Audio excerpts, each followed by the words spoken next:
So, Paul, so your truck's still in evidence, is that right? Yes, I still have it 2.5 years later. And why do you think they're targeting you? Why do you think they haven't just let it go?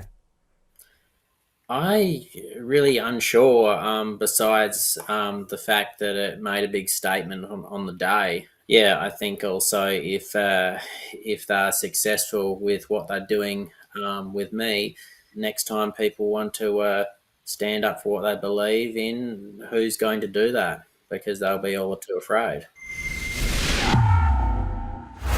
On the 12th of February 2022, almost 2.5 years ago, we witnessed police escorting a truck to the stage area of the convoy to Canberra, who were in the capital to protest the ongoing COVID insanity, when police suddenly turned on the truck, smashing the windows and later arresting the driver, Paul. Paul was locked up for 2 days, released on bail, facing 6 charges, including 2 counts of driving at police and furious reckless driving. It sounds like a joke, but if he's found guilty on all counts, Paul faces up to 40 years in jail. His hearing is finally scheduled for a 2-week trial in the ACT Supreme Court, commencing on the 24th of this month. Paul and his brother Michael join me now. Guys, thanks for coming on. It's insane that 2.5 years later, you're facing such serious charges and prison time for essentially what sounds like traffic offences. Firstly, how are you holding up? It's definitely been a very difficult and long journey. You're kind of a bit in limbo, and your life gets put on hold. I'm not sure, which is worse, but just the fact that your life's in limbo for 2.5 years, and you can't really move on. It's definitely a difficult situation. Well, the process is often the punishment for what seemed like in the footage to be following orders. It was all calm. Police were marching you through, and then boom, we're seeing in this new footage really smashing in that window to what was clearly somebody who wasn't ready. Michael, how's it been for you, and what are you expecting to happen this month? Yeah, it's been a an interesting experience. I give it that much. It just consumes so much of your life, trying to get some common sense out of the whole situation, which is just quite absurd. That there was a couple 100,000 people or whatever number you want to put on it down there. As everyone can see, it didn't cause any damage. Was managing to navigate a fairly big, heavy vehicle through a very large parade or whatever you want to call it of people. Yeah, there was. He was doing it quite safely as well, and everybody was there has said the same thing. Let me just show you something that happened a few hours later in Canberra. Did you see that? A maniac. Yeah, yeah. So get the out of Canberra because there are a lot of us. Good. Yeah. You're a maniac. Oh! Oh, I'm so sorry, Emma. I'm so sorry. How's that? You idiot. You are So in that footage there, you could see the intent was clear. She was there to cause harm and damage and had zero care for anyone around her. In fact, she wanted to hurt them. And she was charged with something minor and got off lightly. Why do you think in that case, in the same capital city, only hours apart, one without intent to cause harm to anyone following police orders, the other directly going to target their victims and causing serious damage, got off lightly? Can you explain it to me? If I could explain that, I'd be a fairly big genius, because I don't think anyone can explain that, to be honest. Um, it's just obviously two rules, clearly for two different groups of people, and yeah, they get targeted. There was a couple of other people arrested, but the police were generally trying to antagonise the crowd and cause irritation, and yeah, so who knows? But on the other hand, that other person was trying to cause grief to people for no good reason. Well, I understand later she was then mocking it even further, laughing how she got a new car, raising money through her OnlyFans account.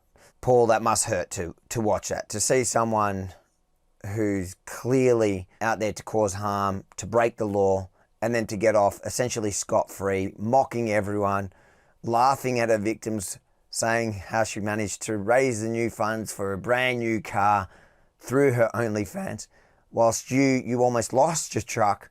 Well, that's a good point, actually. I mean, that's essentially she profited from essentially a criminal act, if you want to put it that way. He's arguably didn't even commit a criminal act of any sort, and yet he's had his $200,000 truck confiscated for almost 2.5 years.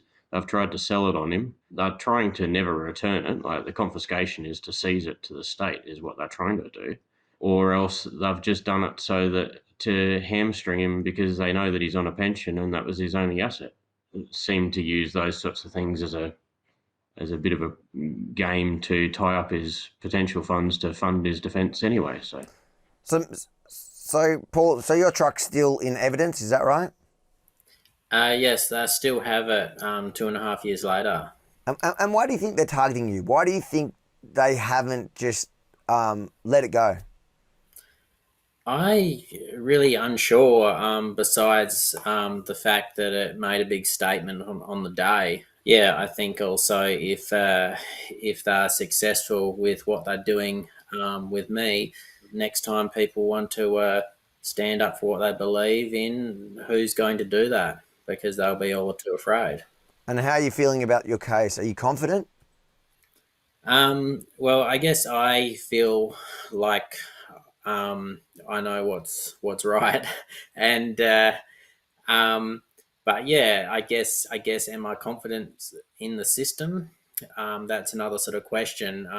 With what I've seen over the past 2.5 years, it's very questionable. Yeah, I get it.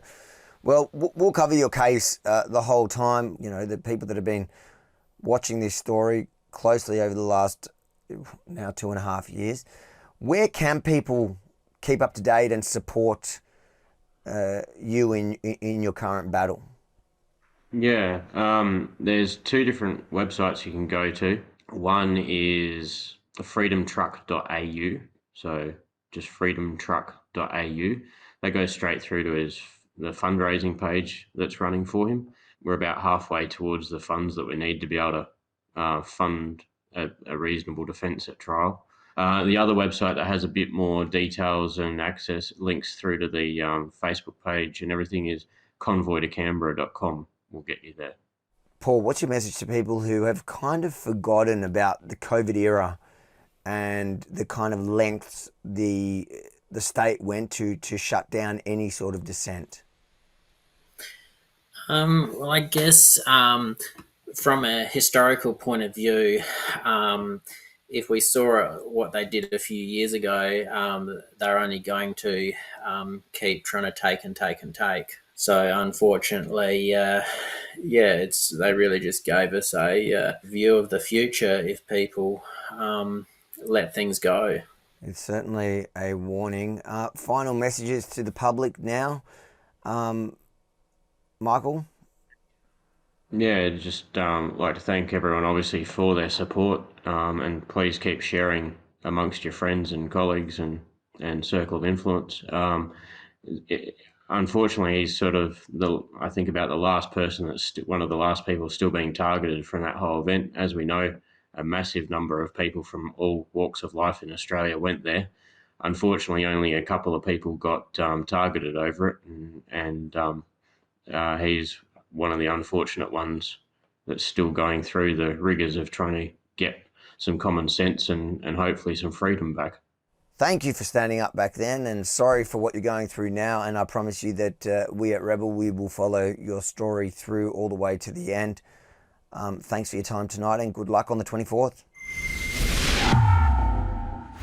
If you think it's important for the world to know what's still happening in the name of health, make sure to like, comment, but most importantly, share it far and wide, because the mainstream media has gone radio silent. And maybe you, just like me, we've moved on, because for us, the crazy days where they were doing this for our health, to protect us from ourselves, well, they're long gone. But for Michael and Paul, They've been living this nightmare for 2.5 years. So it's up to you guys to let the world know what's still happening. And then head over to fightthefines.com.au. Check out the other cases that are still happening across the country. Fightthefines.com.au will keep you up to date with Paul's case and the others across our country. Fightthefines.com.au. Check it out.